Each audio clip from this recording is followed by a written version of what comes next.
My wife live streamed the exact moment I found out my mom died and broke down crying on TikTok with the caption, "When your husband is more dramatic than a teenage girl." When I begged her to stop recording, she screamed, "Shut up. I have 10K viewers right now. I'm going viral." I didn't argue. I didn't fight for the phone. I just walked out while she kept filming my grief for content. What I did next destroyed her entire online presence. And now she's begging me to stop, saying, "Please stop. It was just content." My name's Ethan, I'm 34, and until recently I was married to Brittany, who's 29. We've been together for 6 years, married for 3. I work in IT for a mid-sized company in Denver, nothing fancy but it pays the bills. Brittany worked part-time as a receptionist at a dental office, but her real passion, and I use that word loosely now, was social media. When we first met, her Instagram had maybe 500 followers. She posted normal stuff, food pics, selfies, the occasional sunset. It was cute, honestly. But somewhere around 2022, she got bit by the influencer bug hard. Started spending hours editing videos, researching hashtags, buying ring lights and tripods. Our spare bedroom turned into what she called her content studio, which was basically just a corner with good lighting and a backdrop she'd change depending on the vibe she was going for. At first, I was supportive. Everyone needs hobbies, right? And she seemed happy doing it. Her follower count started climbing, 1K, then 5K, then 10K. She got her first brand deal with some skincare company, made like $200, and you'd have thought she'd won the lottery. She was so excited, talking about how this was just the beginning, how she was going to be the next big thing. That's when things started getting weird. See, having a moderate following on social media is like getting a taste of a drug. Brittany became obsessed with engagement rates, posting schedules, trending sounds. She'd film TikToks during dinner, interrupting our conversations to catch good lighting. She'd ask me to hold the camera while she pretended to be surprised by things she'd obviously staged. Our entire life started revolving around what would make good content. I'll be real with you, I should have put my foot down earlier. But she was making money, not much but enough to justify the time she spent on it. And when she was happy with a video's performance, she was genuinely happy. I didn't want to be the husband who crushed his wife's dreams, you know? The real turning point came when she started doing reaction content. She'd film herself reacting to movies, TV shows, other people's TikToks. The algorithm loved it, and her following jumped to 50K pretty quickly. But then she started filming reactions to real stuff, phone calls, conversations, moments that should have been private. I remember the first time it really bothered me. We were at her sister's birthday party, and her nephew, he's like 8, fell off his bike and scraped his knee pretty bad. Kids crying, there's blood, the whole family's trying to comfort him. And there's Brittany, phone out, filming the whole thing with some caption about when family gatherings go wrong, #authentic, #real life. I asked her later why she thought that was appropriate, and she gave me this look like I was being ridiculous. It's just content, babe. People love authentic moments. Besides, Caleb's fine. That should have been my wake-up call, but I guess I'm a slow learner. Things escalated over the next year. She'd film arguments we were having, not the whole thing, just her side, making it look like I was being unreasonable about whatever. She'd post videos complaining about my habits, my family, my job. Always framed as relatable wife content with captions like, "When your husband thinks loading the dishwasher means putting dishes near the sink, #marriage life, #husband problems." Her followers ate it up. Comments full of women agreeing, sharing their own husband horror stories. The validation was like crack to her. She started exaggerating things, making mountains out of molehills just for the engagement. I tried talking to her about boundaries. Asked if we could keep some parts of our life private. She'd agree in the moment, then a week later I'd find out she'd posted a video about our conversation, spinning it as "When your husband tries to control your content, #independence, #boundaries. The irony wasn't lost on me. But I stayed. Love makes you stupid sometimes, and I kept thinking she'd get tired of it, find a new hobby, go back to being the woman I fell in love with. Plus, her account was actually doing well, she'd hit 75K followers and was making decent money from sponsorships. It felt petty to complain about something that was working for her. I wish I'd known what was coming. My mom, Nancy, lived about 4 hours away in Grand Junction. She was 67, retired, living alone since my dad passed 5 years ago. We talked every Sunday without fail, had for years.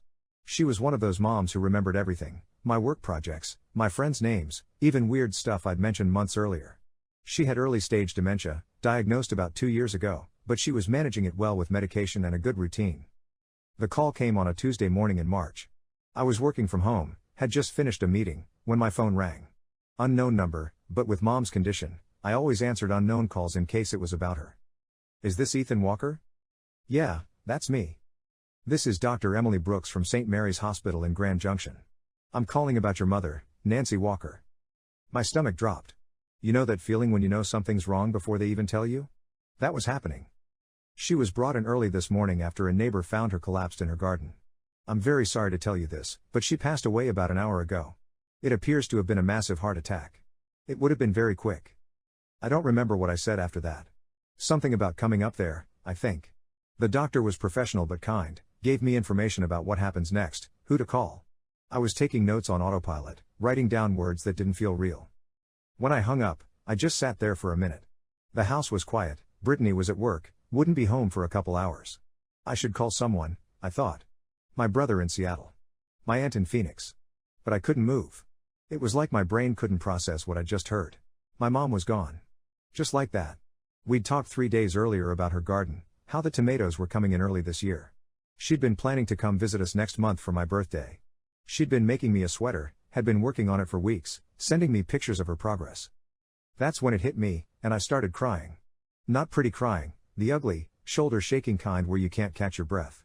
I loved my mom so much, and I was never gonna talk to her again.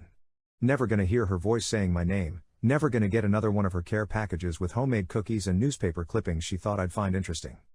I was sitting at my desk, probably crying for about 10 minutes, when I heard Brittany's key in the front door. She was home early, which was unusual, but I was grateful. I needed someone right then. Babe? She called out. You home? Yeah, I managed to say, though my voice was all rough from crying. I'm in the office. I heard her footsteps coming down the hall, and then she appeared in the doorway. She took one look at me, red eyes, tissues everywhere, obvious mess, and instead of asking what was wrong, she pulled out her phone. I kid you not. Her first instinct wasn't to comfort her husband who was clearly devastated. It was to start recording. Oh my gosh, babe, what's wrong? She said, but she was talking to the camera, not to me. I could see the recording light, could see myself in the preview window. She'd already started the live stream. Brittany, I said, trying to wipe my face. Can you please put the phone down? My mom. Guys, something's obviously happened, she said to her audience, ignoring me completely. Ethan's having a total breakdown right now. I just got home and found him like this. I stared at her. I couldn't believe what I was seeing. Brittany, please. My mom died. That's when she should have stopped. Any normal person would have stopped. But Brittany saw the viewer count climbing, I could see it on her screen, numbers jumping from hundreds to thousands, and her eyes lit up. Oh no, guys. His mom died. She announced to her followers like she was reporting breaking news. The comments started flooding in, those little hearts floating across the screen. This is so sad. Send hearts for Ethan. Please stop recording, I begged her. I was still crying, couldn't help it, and seeing myself on her phone screen was making it worse. Please, I just need. Guys, look how upset he is, she continued, angling the phone to get a better shot of my face. This is like, so raw and authentic. You never know when tragedy's gonna strike. I stood up, thinking maybe if I walked away she'd stop, but she followed me with the camera. The viewer count was climbing, 5K, 6K, 7K. More hearts, more comments. People were eating this up. Brittany, I'm begging you. Turn off the phone. Please. Oh my gosh, he's being so dramatic right now, she said to the camera, rolling her eyes. Like, I get that you're sad, babe, but you're kinda being more dramatic than a teenage girl. That's when something broke inside me. I just learned my mother was dead, and my wife was broadcasting my grief to thousands of strangers while mocking me for having feelings about it. Shut up. She suddenly screamed at me when I tried to reach for her phone. I have 10K viewers right now. I'm going viral. Don't you dare ruin this for me. 10,000 people were watching me have the worst moment of my life, and my wife was treating it like winning the lottery. I looked at her, really looked at her, and saw a stranger. This wasn't the woman I'd married. This wasn't even someone I recognized. The hearts kept floating across the screen, the viewer count kept climbing, and she kept filming my breakdown like it was entertainment. I could have argued. Could have fought for the phone. Could have made a scene that would have given her even more content. But instead, I did something that apparently surprised everyone, including myself. I walked out. I grabbed my keys, my wallet, and my jacket, and I left. She was still filming, still talking to her audience, still treating my mother's death like content as I walked out of our house. I could hear her through the door. Guys, he's being such a baby about this. Like, people die, it's part of life. Anyway, make sure to follow me for more authentic content. I sat in my car for a few minutes, trying to process what had just happened. My mom was dead, and my wife had turned it into a show. I felt numb, hollow, like someone had scooped out my insides. I drove to my buddy Jason's house. He works nights, so he was home during the day, and I knew I couldn't be alone right then. When he opened the door and saw my face, he didn't ask questions, just pulled me inside and made coffee. "Mom's gone," I told him, and saying it out loud made it real again. I cried some more, and Jason just sat there, being present. No phones, no cameras, no audience. Just a friend being a friend. I told him what happened with Brittany, and I watched his face change from sympathetic to disgusted to angry. "Dude," he said quietly. "That's messed up. Like, really messed up." "I don't know what to do," I admitted. "I can't go home. Not right now." "You can stay here as long as you need," he said. "But Ethan, you gotta know this isn't normal, right? What she did. That's not what people do to people they love." I stayed at Jason's for 3 days. During that time, I learned just how viral Brittany's stream had gone. The video of my breakdown had been clipped and reposted everywhere. TikTok, Instagram, Twitter, even Reddit. Millions of views. Thousands of comments. Most of the comments were exactly what you'd expect. People calling her heartless, disgusting, questioning what kind of person does that to their spouse. But there were others too, people defending her, saying I was being dramatic, that she was just documenting her life. She'd gained 30,000 followers in 3 days. When I finally went home to get some clothes, she was waiting for me. She'd been calling and texting nonstop, but I'd blocked her after the first day. "Baby, you're being ridiculous," she said as soon as I walked in. "It wasn't that bad. And look." She showed me her phone. "I'm almost at 100K followers. We could do brand deals, sponsored posts. This could change everything for us." "Everything for us?" I stared at her. "Brittany, you filmed me finding out my mother died. You called me dramatic while I was grieving. People I don't even know have seen me at my lowest point because you decided to broadcast it. But think about the opportunities," she insisted. "Companies love authentic content. We could make real money from this." That's when I realized she still didn't get it. She thought this was about money, about followers, about opportunities. She couldn't understand that she'd violated something fundamental about our marriage, about basic human decency. "I'm staying at Jason's," I told her. "I need time to think." "Fine," she said, already pulling out her phone. "But you're being super overdramatic about this whole thing." I packed a bag and left again. As I was driving away, I got a notification that she'd gone live. The title was "Husband Abandoned Me After Mom Drama." The truth about what really happened. She was already spinning the story, making herself the victim. That night, lying on Jason's couch, I made a decision. I couldn't control what Brittany had already done, but I could control what happened next. And what happened next was going to be strategic, legal, and absolutely devastating. See, here's what Brittany didn't know about me: I'm really, really good with computers. It's my job, but it's also my hobby. I know about digital footprints, about terms of service, about privacy laws. And I know how to document everything. Over the next week, while she kept posting content about our drama and gaining more followers, I was busy. I saved every video, every post, every comment. I documented dates, times, view counts. I researched privacy laws in Colorado, consulted with 3 different lawyers, and built a case. But I didn't stop there. Remember how I mentioned Brittany had been making money from sponsorships? Well, I'd been keeping track of that too, because taxes. What I discovered was that she hadn't been reporting any of her influencer income. Not a penny of it. 3 years of brand deals, sponsored posts, affiliate commissions, all of it off the books. She owed the IRS about $47,000 in back taxes and penalties. I also discovered that several of her viral videos had been using copyrighted music without permission. Not just the trending sounds that TikTok covers, actual songs from artists who actively pursue copyright violations. There were at least 12 clear violations that I could document. And then there was the big one: the video of my breakdown was filmed in our home office, where I work with confidential client information. In the background of her stream, visible for about 30 seconds, was my computer screen showing client data from my company. She'd inadvertently broadcast protected information belonging to 3 different businesses. This was where I had her. I started with the copyright issues. I researched the artists whose music she'd used and found their management companies. Sent detailed reports with timestamps, view counts, and documentation of commercial use. Most of them filed DMCA takedown notices within days. Then I contacted the IRS. Anonymous tip, completely legal, with documentation of her unreported income going back 3 years. They're very interested in social media tax evasion these days. For the privacy violation, I went to my company's legal department. Showed them exactly what had been broadcast and when. They were not happy. Not only did they file a complaint against Brittany, but they also started their own investigation into whether our home office setup was secure enough for remote work. But the biggest move was personal. I filed for divorce and sued her for invasion of privacy, intentional infliction of emotional distress, and violation of Colorado's privacy laws. My lawyer was confident we had a strong case, especially with how viral the video had gone. The timing of everything was perfect. Here's what happened over the course of 2 weeks. Day 1, first copyright strike. Her TikTok account got a warning. Day 3, second copyright strike. 24-hour suspension. Day 5, third copyright strike. Her account was permanently banned. Day 7, Instagram followed suit, removing multiple posts for copyright violation. Day 9, IRS audit notice arrived at our house. Day 11, legal papers were served for both the divorce and the lawsuit. Day 14, she got fired from the dental office after they saw the videos and decided she didn't represent their family-friendly image. But wait, it gets better. Remember those brand deals she was so excited about? Turns out, most influencer contracts have morality clauses. When her account started getting banned and the negative press picked up, companies started dropping her left and right. 3 different brands demanded refunds for sponsored posts that were no longer accessible due to the bans. She went from 100K followers and steady income to 0 followers and owing money in less than 2 weeks.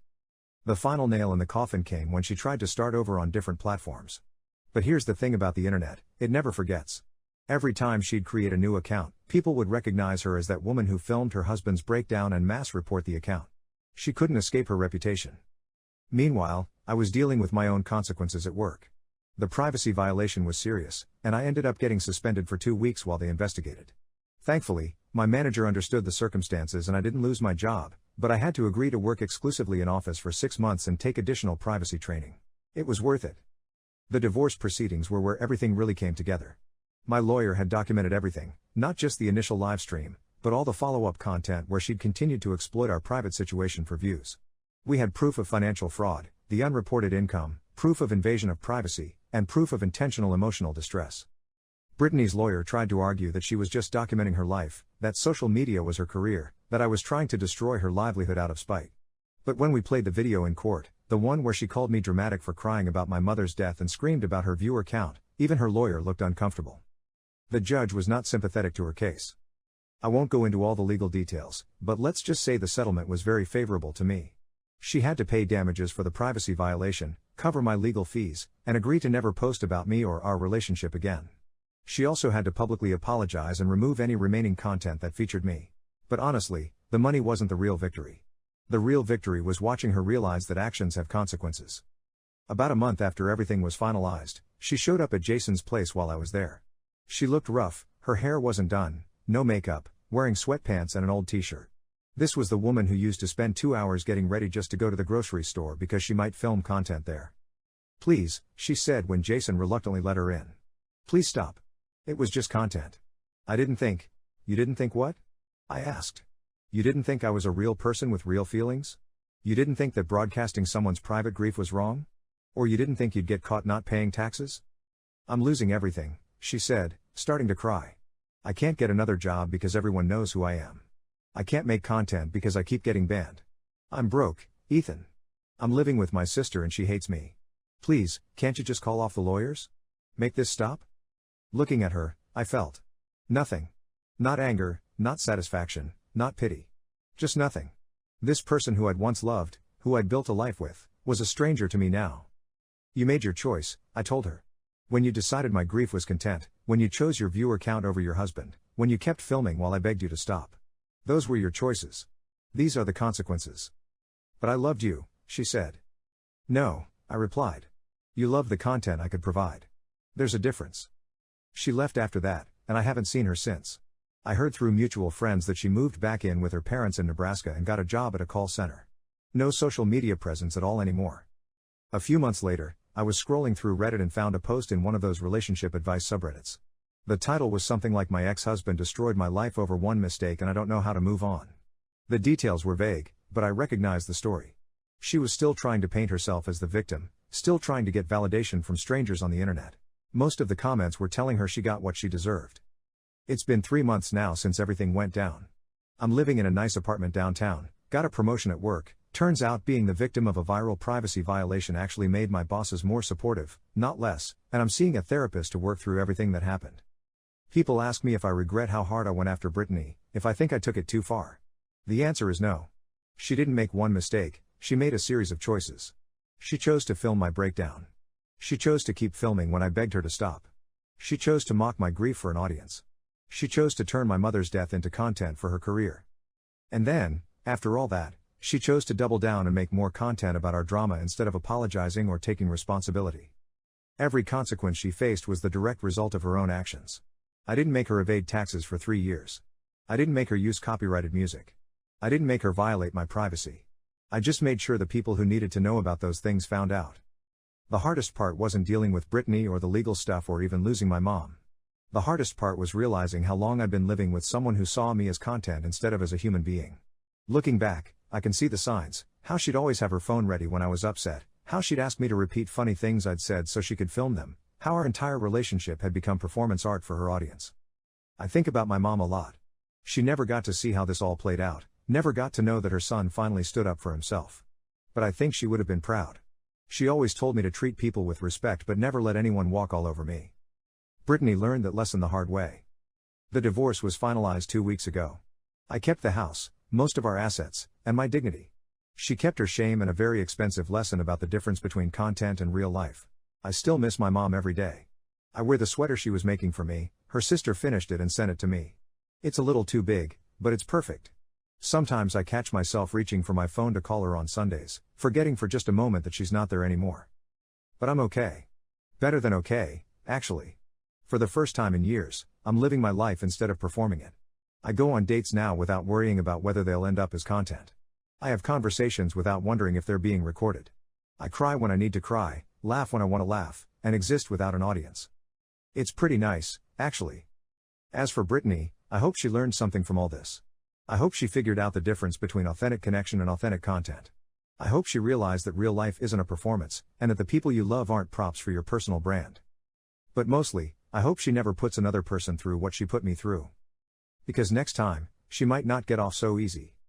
The internet never forgets, but it also never forgives. And sometimes, that's exactly what someone deserves. But that's not where this story actually ends. See, about 6 weeks after our final conversation at Jason's place, things took another turn that I honestly didn't see coming. I was at work, debugging some network issue that had been driving me crazy all morning, when my phone buzzed with a text from an unknown number. Usually I'd ignore those, but something made me look. Ethan, this is Rachel, Britney's sister. I know you probably don't want to hear from anyone in her family, but I really need to talk to you. It's important. Rachel and I had always gotten along okay. She was 3 years older than Britney, worked as a nurse, and had always seemed like the more grounded sister. But we hadn't talked since everything went down, obviously. I stared at the text for a few minutes. Part of me wanted to just delete it and move on. But curiosity got the better of me. What's this about? I texted back. Can we meet for coffee? There are things you need to know about what Britney did. Things that were worse than what you found out about. That got my attention. I'd thought I'd uncovered everything, the tax evasion, the copyright violations, the privacy breaches. What else could there be? We met that evening at a Starbucks near my office. Rachel looked tired, stressed in a way I'd never seen her before. She ordered a large coffee with extra shots, which told me this conversation was going to be a long one. First, she said, I want you to know that what she did to you is unforgivable. Mom and Dad are mortified. We all are. Nobody in our family supported what she did. I appreciate that, I said, though I wasn't sure where this was going. But Ethan, there's stuff you don't know. Stuff that makes what she did to you even worse. Rachel pulled out her phone and showed me a screenshot. This is her bank account from 2 months ago. Look at the balance. $127,000. I stared at the number. Where did all that come from? That's what I've been trying to figure out, Rachel said. The sponsorship money you knew about was maybe $30,000 over 3 years. But this? This is different. She showed me more screenshots, Venmo transactions, PayPal payments, bank transfers. All from the weeks following her viral stream of my breakdown. People were sending her money, Ethan. Thousands of people. They felt sorry for her after she spun the story about you abandoning her. She set up a GoFundMe claiming she was broke and homeless because her abusive husband had destroyed her career. My stomach dropped. She called me abusive? Worse than that. Rachel scrolled through more screenshots. She said you'd been controlling her content for months, that you'd threatened her if she didn't stop posting, that you'd isolated her from friends and family. She made it sound like filming your breakdown was some kind of desperate cry for help. I felt sick. Not only had she exploited my grief, but she'd used it to paint me as an abuser while she collected sympathy money from strangers. There's more, Rachel continued. She's been doing this for a while. Remember when she had that viral video about your anniversary dinner? The one where she complained about the restaurant you picked? I remembered. She'd filmed herself crying in the restaurant bathroom, talking about how I'd ruined their special night by choosing a place she didn't like. It got like 2 million views. That wasn't real, Rachel said. She told me later that she'd picked the restaurant herself, but she knew the bad reviews would get engagement. The whole thing was staged. The hits kept coming. Rachel showed me evidence of dozens of fake stories Brittany had posted over the years. The time she claimed I'd forgotten our anniversary, she'd hidden the gift I bought her and filmed herself being disappointed. The video about me not helping with housework, she'd messed up the house herself right before filming. The posts about my family not accepting her, complete fabrication. She's been making money off of fake stories about your marriage for 2 years, Rachel said. Every fight, every disappointment, every relatable wife moment, it was all content to her. I sat there processing this information, feeling like an idiot. How had I not seen it? How had I lived with someone for 3 years without realizing our entire relationship was performance art? Why are you telling me this? I asked. Because she's about to do something that's gonna hurt a lot of people, and I think you're the only one who can stop her. Rachel explained that Brittany had started a new scheme. She'd created anonymous accounts on various platforms and was selling a course on how to monetize your personal drama. For $297, she'd teach people how to stage authentic-looking content, how to manipulate family situations for engagement, and how to profit from controversy. She's literally teaching other people to do what she did to you, Rachel said. And worse, some of her students are targeting their own families, their own kids. There's this one woman who started staging arguments with her teenage daughter for views. Another one who's filming her elderly mother's dementia episodes and calling it authentic caregiving content. My blood was boiling. It was bad enough that Brittany had exploited our relationship, but now she was teaching others to do the same thing to their families? The course is launching next week, Rachel continued. She's already got over 500 people signed up. That's $148,500 if everyone pays. And Ethan. She's using footage from your breakdown as a success story in her promotional materials. That was it. That was the line she'd crossed that I couldn't let slide. Do you have proof of all this? I asked. Rachel nodded and started forwarding me screenshots, recordings, email chains. Everything I needed to document what Brittany was doing. I thanked Rachel and went home to plan my next move. This wasn't about revenge anymore, this was about protecting other families from what Brittany had done to mine. The first thing I did was contact my lawyer. Brittany was directly violating our divorce agreement by using footage of me in commercial materials. She was also potentially violating various consumer protection laws by selling courses based on fraudulent methods. But I had a better idea than just going after her legally. See, Brittany's new course was being hosted on a platform called LearnHub, which has pretty strict terms of service about the type of content they allow.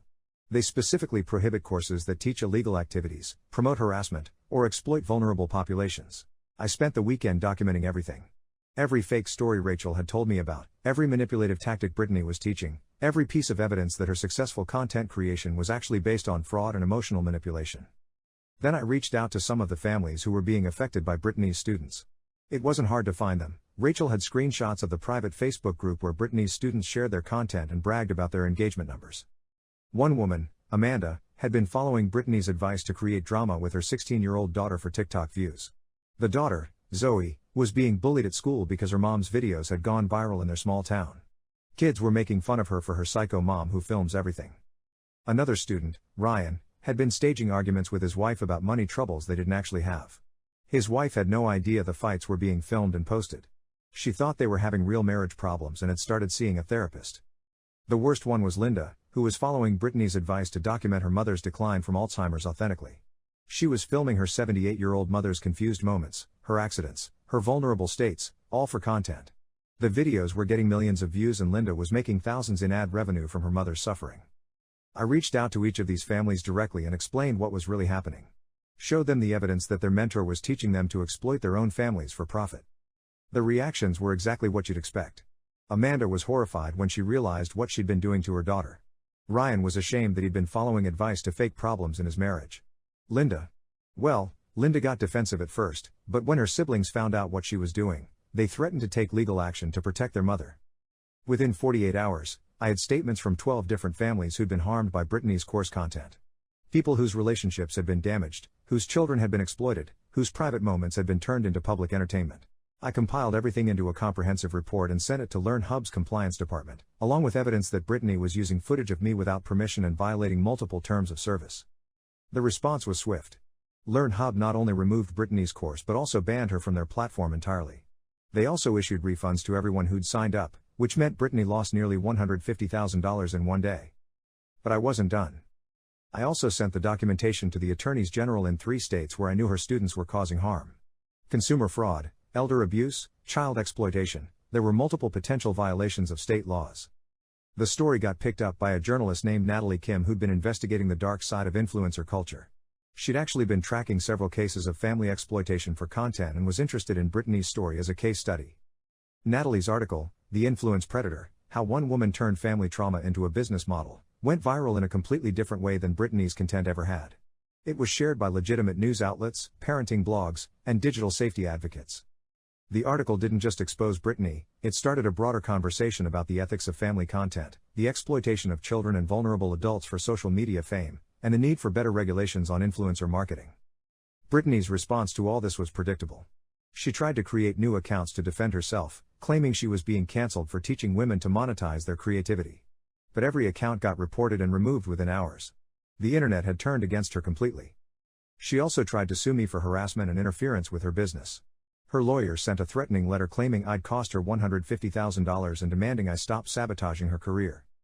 My lawyer's response was beautiful, a detailed explanation of how everything I'd done was protected speech, how Brittany had violated our agreement by using my image commercially, and how she might want to focus on the multiple state investigations she was now facing instead of trying to sue the person who'd exposed her fraud. We never heard from her lawyer again. The real victory came about a month later when I got a message from Zoe, the teenager whose mom had been filming their fake fights. Her message was short but it meant everything. Thank you for helping my mom realize what she was doing was wrong. We're in family therapy now and things are getting better. You probably saved our relationship. That's when I knew I'd done the right thing. But the story still wasn't over. About 2 weeks after Natalie's article came out, I got a call from a detective in Nebraska, where Brittany had moved back in with her parents. Mr. Walker? This is Detective Carter with the Lancaster County Sheriff's Office. I'm calling about Brittany Walker, I believe she's your ex-wife? Yeah, that's right. What's this about? We've had some complaints filed against her, and we're trying to piece together a timeline of her activities. Would you be willing to come in and give a statement about your experiences with her? It turned out that several of the families affected by Brittany's course had filed criminal complaints. The woman who'd been exploiting her mother with Alzheimer's was facing elder abuse charges, and she was claiming she'd been following advice from Brittany's course. The mother whose teenage daughter was being bullied had filed complaints about child exploitation. I flew out to Nebraska and spent a day with Detective Carter, going through everything that had happened. The timeline, the evidence, the pattern of behavior. He was particularly interested in the financial aspects, the unreported income, the GoFundMe fraud, the course money. This is bigger than just your situation, he told me. We're looking at potential wire fraud, consumer fraud, and conspiracy charges. Her course crossed state lines and involved multiple victims. The FBI might get involved. I gave them everything I had and flew home, feeling like I'd finally done everything I could.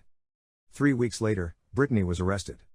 The charges were extensive: wire fraud, consumer fraud, tax evasion, and conspiracy to commit fraud. The local news covered it, and the story got picked up nationally because of Natalie's previous article. Brittany Walker, the woman who'd turned her husband's grief into content, was now facing 15 years in federal prison. Her parents posted bail, but the damage was done. Every news story mentioned the original video of my breakdown, how she'd built a career on exploiting family trauma, and how she'd taught others to do the same. The trial is still pending, but her lawyer has already reached out about a plea deal. Apparently, facing federal charges tends to make people reconsider their life choices. I've been asked to testify, and I will. Not for revenge, that ship sailed long ago. But because what Brittany did affected more than just me. She hurt families, exploited children, taught people to profit from the suffering of their loved ones. Someone needs to speak for all the people whose private moments were turned into public entertainment. All the kids who were bullied because their parents followed Brittany's advice. All the elderly people whose dignity was sacrificed for views and ad revenue. In her original video of my breakdown, Brittany said I was being more dramatic than a teenage girl for crying about my mother's death. Looking back, I think she had it backwards. She was the one being dramatic, turning real life into performance, treating genuine emotion like content, prioritizing her audience over her actual relationships. I was just being human. And sometimes, being human means standing up for other humans when someone tries to profit from their pain. The internet never forgets, but it also has a way of delivering justice when traditional systems fail. Brittany learned that the hard way. As for me, I'm doing better than ever. I've got a great job, a nice apartment, good friends, and I'm dating someone who thinks social media is kind of stupid and has never asked me to hold her phone while she films anything. We went to visit my mom's grave last weekend. I told her about everything that had happened, about how I'd finally stood up for myself and for other people too. The sweater she'd been making me is getting a little worn from regular wear, but I'm not retiring it anytime soon. I think she'd be proud of the man I've become. And I think she'd be glad that her death, as horrible as it was, led to something good, protecting other families from what happened to ours. Brittany's sentencing hearing is next month. I'll be there, not to see her punished, but to make sure the judge understands the full scope of what she did. How many people she hurt, how many families she damaged, how she turned the most vulnerable moments of people's lives into profit opportunities. Justice doesn't always look like what you expect. Sometimes it's not about revenge or getting even. Sometimes it's about making sure something that hurt you never happens to anyone else. And sometimes, that's enough. Final update, because apparently this story has more chapters than I thought. I wasn't planning to update this again, but something happened last week that I felt like you all needed to hear about. Plus, some of you have been asking what happened to the families that got caught up in Brittany's schemes, so I wanted to give you some closure on that front too. It's been 8 months since Brittany's sentencing, and I thought I was done with this whole situation. I've been living my life, working, dating Lauren, yes, I'm dating someone named Lauren, and she's amazing, and honestly not thinking about my ex-wife much at all. Then last Tuesday, I got a call that changed everything again. Mr. Walker? This is Agent Megan Blake with the FBI's Cybercrime Division. I'm calling about the Brittany Walker case. Do you have a few minutes to talk? My first thought was that maybe there were more charges being filed, or that she was trying to appeal her sentence. But Agent Blake had something completely different in mind. We've been investigating a larger network of what we're calling trauma content farms, she explained. Your ex-wife's operation was actually part of something much bigger. We think she was working with at least 12 other influencers to systematically exploit family situations for profit. Apparently, while I'd been focused on stopping Brittany and helping the families she'd directly harmed, the FBI had been building a much larger case. They'd discovered that Brittany's course wasn't original content. She'd been part of a network of content creators who were sharing strategies, techniques, and even specific scenarios to exploit for maximum engagement. We found encrypted chat logs going back 3 years, Agent Blake continued. Your wife was part of a group that called themselves the True Life Collective. They were literally coordinating fake family dramas across multiple platforms. The scope of it was incredible.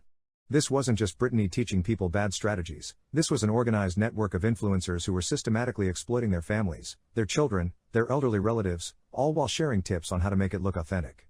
They had spreadsheets tracking which types of family trauma got the most engagement. They had templates for fake arguments. They even had a rotation system where they'd take turns having crises so the group could support each other and cross-promote. The Walker case broke this whole thing open, Agent Blake explained. When we seized her devices during the arrest, we found evidence of the larger network. We've been building cases against the other members for months. She wanted me to testify again, this time for the federal case against the entire network. I agreed immediately. The trial was set for 6 weeks later, and in the meantime, I got to learn just how deep this rabbit hole went. Remember Linda, the woman who was filming her mother's Alzheimer's episodes? Turns out that wasn't even her idea. The network had a whole category they called elder content with specific scripts for how to make dementia episodes look heartwarming versus tragic depending on what kind of engagement you wanted. Amanda, the mom who was staging fights with her teenage daughter? She'd been following a literal playbook called Teen Drama Gold that included ways to trigger your kids into emotional reactions that would look authentic on camera. But the worst discovery was about something called grief farming. The network had identified that content featuring genuine grief and loss got massive engagement, so they developed strategies for maximizing those moments. They had guides on how to film funerals, how to stage surprise emotional moments, and how to extend grief content over multiple posts for maximum profit. They'd literally turned human suffering into a business model. When I learned that Brittany's livestream of my breakdown wasn't just cruel opportunism but part of a calculated strategy she'd learned from this network, I felt sick all over again. My mother's death and my grief had been fed through their profit machine. The trial lasted 3 weeks. I testified on day 4, telling the same story I'd been telling for almost 2 years now, but this time with the context of knowing it was part of something much larger. The defense lawyers tried to argue that their clients were just content creators trying to make a living, that social media was their job, that drawing the line between authentic and staged content was subjective. The prosecution countered with evidence of the systematic exploitation, the financial profits, and the real harm done to families and children. They showed the spreadsheets, the chat logs, the templates for fake scenarios. The jury deliberated for 6 hours.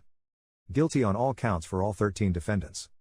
Brittany got an additional 2 years added to her sentence for being what the judge called a ringleader and systematically exploiting vulnerable family members. She's now looking at 7 years total.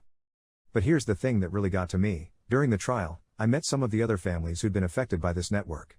Not just Brittany's students, but families of the other True Life Collective members. There was Ryan, whose wife had been part of the network and had been staging their marriage problems for 3 years. He had no idea until the FBI investigation. They're divorced now, but he got full custody of their kids after evidence showed she'd been exploiting them for content. There was Deborah, whose daughter-in-law had been filming her grandchildren's tantrums and emotional moments, following network guidelines on toddler content optimization.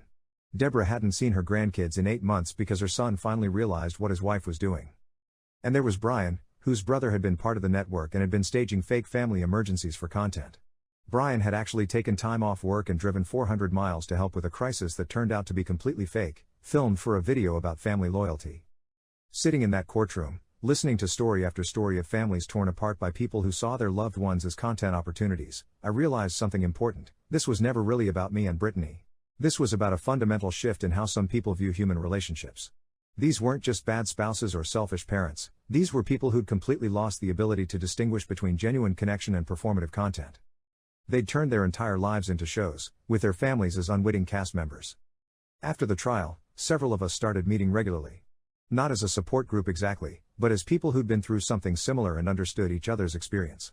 We called ourselves Real Voices Initiative, partly as a joke about the True Life Collective, but also because we wanted to focus on rebuilding genuine relationships after they'd been damaged by exploitation.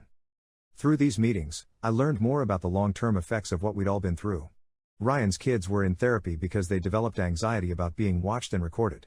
Deborah's family was slowly rebuilding trust, but her grandchildren were still afraid to show emotion around adults because they'd learned that crying might mean cameras.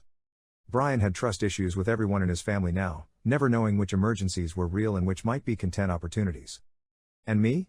I was still dealing with the fact that some of the most important moments of my marriage, anniversaries, holidays, even my mother's death, had been treated as content opportunities by someone I'd loved and trusted. But here's what I learned through our group: healing from this kind of violation takes time, but it's possible. You can rebuild your ability to trust people. You can learn to have relationships that exist just for themselves, not for an audience. The key is surrounding yourself with people who understand that real life isn't performance art. About 3 months after the trial ended, I got a letter in the mail. Federal prison envelope, Brittany's handwriting. My first instinct was to throw it away, but curiosity got the better of me. The letter was different than what I'd expected. Not defensive, not trying to justify what she'd done. Just sad. Ethan, it started, I know you probably don't want to hear from me, and I understand if you throw this away without reading it. But I needed to try to explain something, not to make excuses but because I think I finally understand what I became. I've been in therapy here, court mandated, but I actually like my therapist, and we've been talking about how I got so lost. How I stopped seeing people as people and started seeing them as content. Even you. Especially you. The therapist says I developed something called audience capture, where you become so focused on entertaining an audience that you stop being able to have genuine relationships. Everything becomes performance.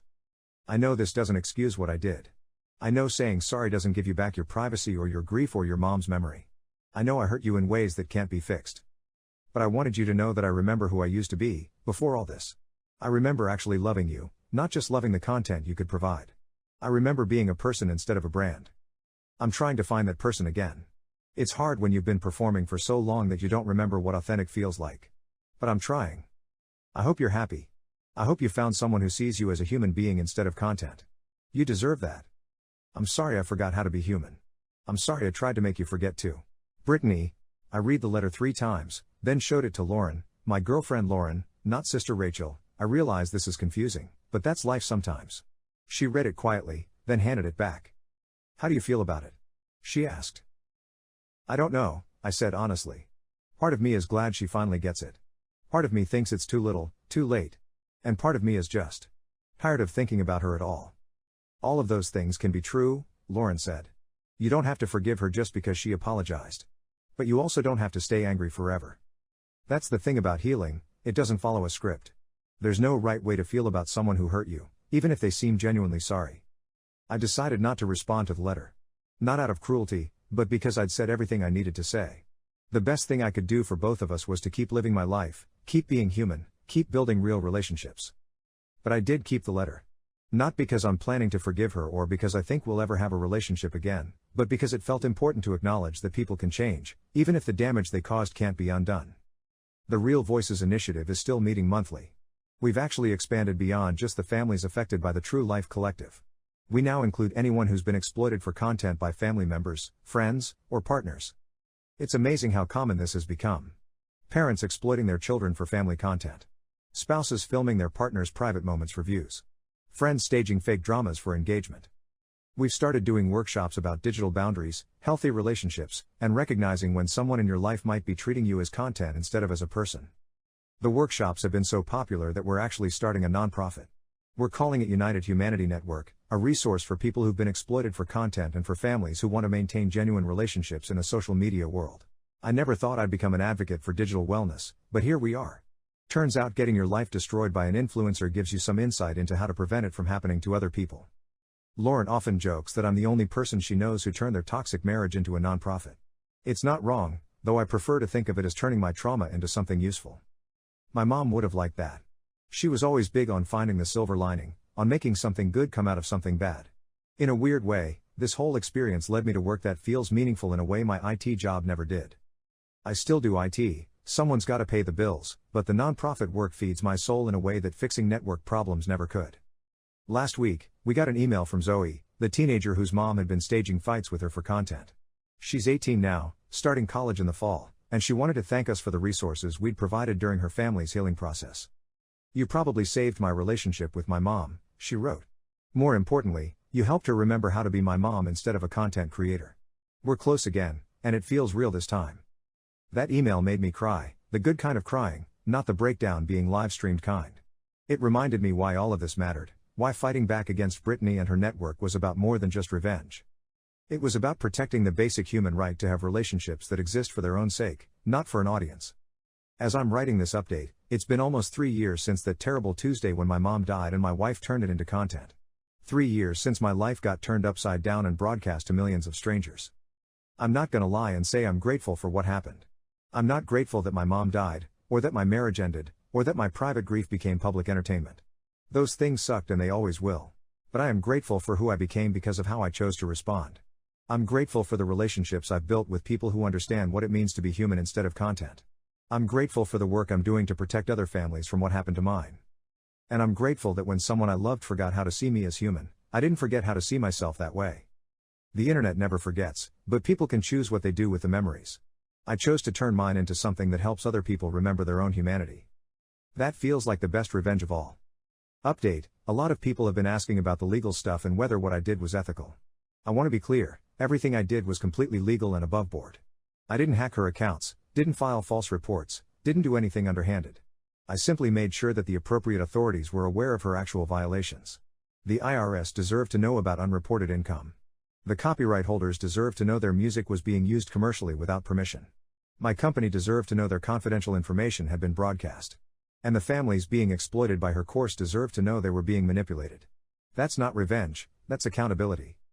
Some people are saying I went too far, that I should have just divorced her and moved on. But here's the thing, she didn't just hurt me. She hurt my relationship with my mother's memory, violated my privacy in front of millions of people, and then built a business teaching others to do the same thing to their families. She earned every single consequence that came her way. And to the few people defending her in the comments, if your spouse died and your partner's first instinct was to live stream your breakdown while calling you dramatic, I guarantee you'd feel differently about the situation. If you found out they were teaching others to exploit their families for profit, you'd probably want to stop that too. Life's too short to let people treat you like content. Sometimes you have to remind them that you're human. And sometimes you have to protect other people's humanity too. Final update: Brittany took a plea deal yesterday. 5 years federal prison, 5 years probation, and she has to pay restitution to all the families who were harmed by her course. She's also permanently banned from monetizing any content that features other people without their explicit written consent. Her lawyer tried to get her a lighter sentence by arguing that social media addiction is a real problem and she needs treatment, not prison. The judge wasn't buying it. He said that when someone builds a business on teaching others to exploit their families, that goes beyond addiction into predatory behavior. I testified at her sentencing hearing. Told the judge about my mom, about the live stream, about all the families that were hurt by her course. When I finished, Brittany's parents were crying. She was too, but I don't think they were tears of remorse. I think they were tears of self-pity. The judge's final words to her were, "Ms. Walker, you took the most sacred moments of human experience, grief, love, family bonds, and turned them into commodities. You taught others to do the same. This court finds that level of exploitation particularly heinous because it attacks the very foundation of what makes us human. She'll be eligible for parole in 3 years with good behavior. I hope she uses that time to figure out the difference between connection and content. As for me, I'm finally ready to close this chapter. My mom would have wanted me to move forward, not stay stuck in the past. But I also think she'd have wanted me to stand up for what's right, which is what I did. The internet never forgets, but people can change. I hope Brittany does. But if she doesn't, at least she won't be able to hurt anyone else for a while. Thanks to everyone who supported me through this. Your comments and messages meant more than you know. And remember, you're not content. You're human. Don't let anyone treat you otherwise.